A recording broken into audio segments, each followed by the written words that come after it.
I would have the Navy pick them up in the French waters and return them to France. And what if the French authorities say you can't return these people here? Well, then that's what I'm saying about we've got to be prepared to assert this is undermining the very trust in the political system. Maurice, you're fascinating me here. Are you saying that the Royal Navy would pick up would-be migrants in the Channel and take them back to the coast of France and drop them on the beaches, even though the authorities refuse? In effect, drop them by force. Yeah, well, that's what it would be. So, Maurice Glasman, Lord Gasman, really good to see you. Thank you for coming in. Very good to see you, John. As always. Let me ask you first, Maurice, what are your thoughts on Jim Ratcliffe's comments last night about migrants as colonisers? I hear a lot of it. I mean, it's part of what's going around. I mean, obviously, my thought is, well, if you say that colonised, that means we've been invaded, that means we've been conquered, and that means we're being ruled. And so that's obviously wrong. His statistics were wrong. But what he's kind of getting at, John, I think, is that there's something out of control. There's been something out of control about immigration for more than 30 years. And there's this feeling of powerlessness that we haven't got to grips with it. And then because of post-colonial... being colonised is bad, right? So he's saying that there's something really bad going on. Right. Though you're arguing there, Maurice, about what you say he was getting at, as well as what he said. And look, both saying things are relevant. And if I tell you, you may not be surprised, but when I heard Jim Ratcliffe talk about migrants as colonisers, I felt personally deeply offended. I felt insulted by that. And I'm also aware, and you will know, that there are a good many people out there who will agree with what he said and how he said it. Well, that's the place. This is the part of the volatility of the political moment. It's because there's been a huge amount of rhetoric about stopping immigration and all this, and because so little has been done, there is now a febrile atmosphere of conspiracy, colonisation. I mean, it's linked to the whole Mandelson story. I mean, QAnon is this massive thing about a paedophile network full of Jews and financiers controlling the world, and what we witnessed last week would only have confirmed their view. So there's an absolute distrust of the mainstream politics. Yes. And this leads to this kind of thing. And that so I understand where this is, and I share with you completely. This is really a horrible turn in our country's politics. Yeah. But when we point the finger at people, we've also got to point the finger at a useless political class that hasn't got to grips with this problem at all. Do you then, Maurice, not condemn what Jim Ratcliffe said? Oh, yeah. It's what Jim Ratcliffe said was wrong. It was wrong empirically, and it was absolutely wrong morally. But you seem to be suggesting he was driving at something which has a validity to it. Yeah, there is a validity. And what I'm driving at you, John, is that the accusation of racism, the accusation of fascism has been thrown around so loosely by the progressive ruling class. And because of their absolute uselessness in dealing with the problem that has been raised time and time and time again, we should not, you nor I, should be surprised that this is where it leads. Okay. I want to get to the point that you are getting to, and that you suggest that Jim Ratcliffe was driving at. So when we talk, or he talks, because I certainly do not, about migrants as colonisers, that adds to the perception of migrants, people who come to this country, and in that I have to include, my parents' generation back in the grandparents. Back in the mid 1950s. Yeah. Here today, being presented as a harm to our country, and it is our country, whether or not someone like Jim Ratcliffe chooses to accept that, and that harm, surely, Maurice, needs to be addressed.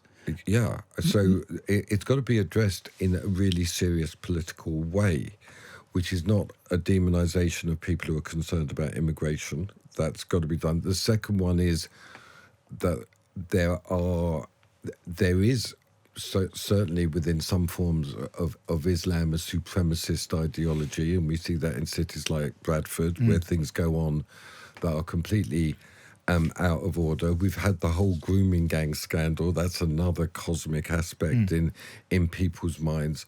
So what's required, and particularly from my party, from Labour, is a genuine political will to assert that it is your country and my country, that this belongs to us all, that what we're looking for is solidarity.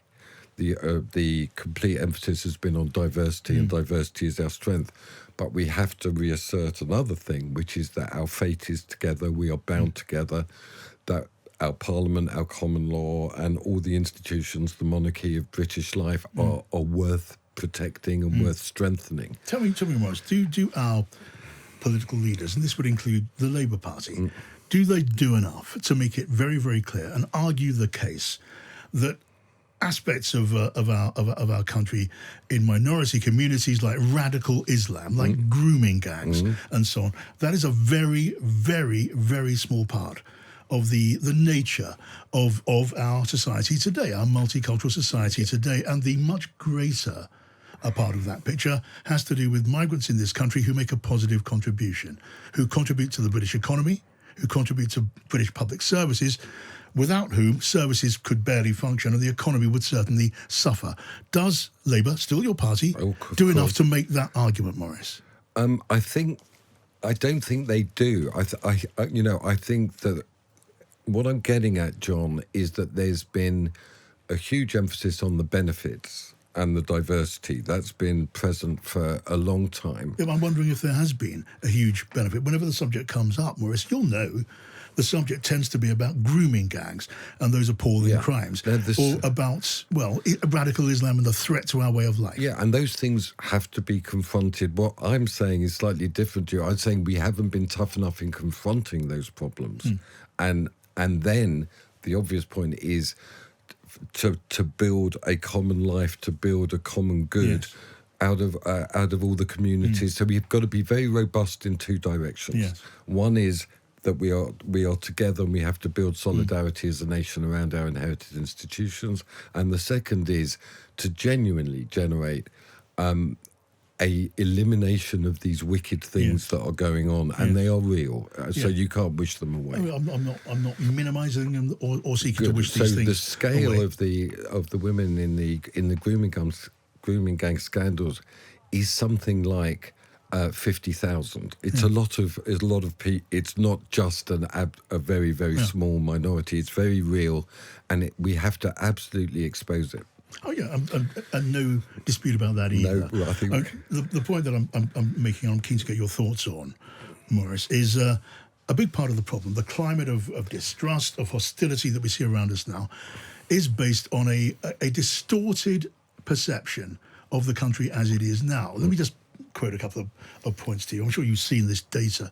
There have been surveys that show that, according to the polls, people believe that there are more illegal migrants in this country than legal migrants. That's so far from the truth. It's not true. There are opinion polls which suggest, people believe that 1 in 4 people in this country are a migrant. Now, with those widespread, huge misconceptions about, you can see how that just feeds the fire of distrust and concern and fear and hostility. And maybe it's the job of Labour politicians, Morris, maybe including you for the sake of this conversation, to do something more about that. Yeah, the thing that has to be done and what's broken down is trust. So you can say a load of things and people just think you're spinning and it's not the truth. And so the restoration of trust has to be this to have a truthful conversation and a good conversation and to pursue the common good, which is my devotion in politics. To do all that, you've also got to restore the basic functioning of government. And I think, for example, for me, the outstanding minister in this administration is Shabana Mahmood, who is a religious Muslim woman who is really trying to deal both with the legal and the illegal aspects of the immigration. The feeling of dispossession, often of working class people in our country, we have to address that. Vocational training has to be done. Industrial strategy has to be done. The way forward is actually through a Labour politics, pro-industry, pro-democracy, really welcoming to people, and also effective sovereignty. That's the thing that people want to see, not just spin and announcements and projects. So you notice Keir Starmer gave that speech about an island of strangers, then took it back. He was trying to address something, how people feel. And people have got to understand that that the government is on their side on this. So the only way to dispel all these misconceptions is actually to have effective government, and then you will restore trust and you can speak the truth to people. Yeah, addressing the real problem, certainly, but also, and tell me what you think, also addressing and engaging with the way people think, to talk about integration in our country as a necessity, an absolute necessity, Well, something that cannot be ducked. And it cannot be talking or thinking or dangling the idea of some homogenous monocultural Britain to turn the that clock is back absolutely, there. and the integration is really real. It's going on, and the culture of our country is being transformed. But the aspect of integration is hostile to the idea of multiculturalism, which was a whole policy about discrete communities living separate lives. I'm totally into what you're talking about, which is integration and us living a common life. This is absolutely under common law in this commonwealth. You know, It is possible, though, is it not? And the line has got to be found for communities of incomers into this country going back, in many cases, many years, to retain and be proud of their original identity. That's absolutely vital. That's an aspect of it. I mean, I'm Jewish and absolutely love and treasure the inheritance of that. But I'm always saying to my own community, you must be loyal to the king, you must be loyal to Parliament, you must obey the law of the land, and you must be prepared, if necessary, as we did in the Second World War, to fight with everybody else to protect our freedom. So it's the building up of the hour that I'm interested in. Yes. And so, this is absolutely not the case that people should abandon, but any aspects of violence are to be condemned. Indeed, and we've got to face that. I mean, in Leicester, there's these sort of almost Indian, Pakistani fights going on, and that's got to be dealt with. Sure. At the same time, it also, I guess, doesn't it need to be recognised that, most of us, most of the time, actually get along pretty well together. It's remarkable. Our country is a living miracle every single day. I can tell you, I've lived in other countries. There's nothing like the common understanding that we have here. That's to be treasured. And what's going on at the moment is a threat to that, and it has to be dealt with in a myriad ways. Okay, we talked a number of times, Maurice, and I know you do feel that feelings on this, in many ways, can be traced back to the small boats across the Channel issue. It is still, tell me what you think about this at bottom, it is still a problem with no perfect, complete solution. It's a problem that can be addressed, but ultimately cannot be perfectly solved. Well, there are solutions. There are solutions. Tell me John. one, please. So one of the aspects that's going on here is the ECHR. That's one aspect, and we've spoken about that many times. So I would withdraw from that. I would actually put the Royal Navy in the Channel. Really, Maurice? I really would. Tell me more about that, because I don't because quite I see think what you this mean. issue with the small boats is, as you say, magnifying itself as a symbol of the uselessness of politics to respond. Everybody says that they've got to be stopped, but they aren't. I think that we have to have a much more, let's just say, truthful and aggressive conversation with France. I mean, France is just allowed, they say they won't allow the boats to leave, but they allow the boats to leave.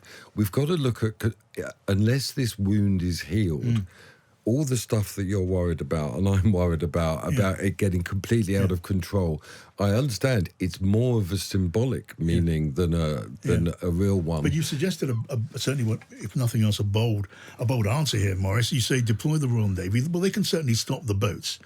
They can pick up the people on the boats.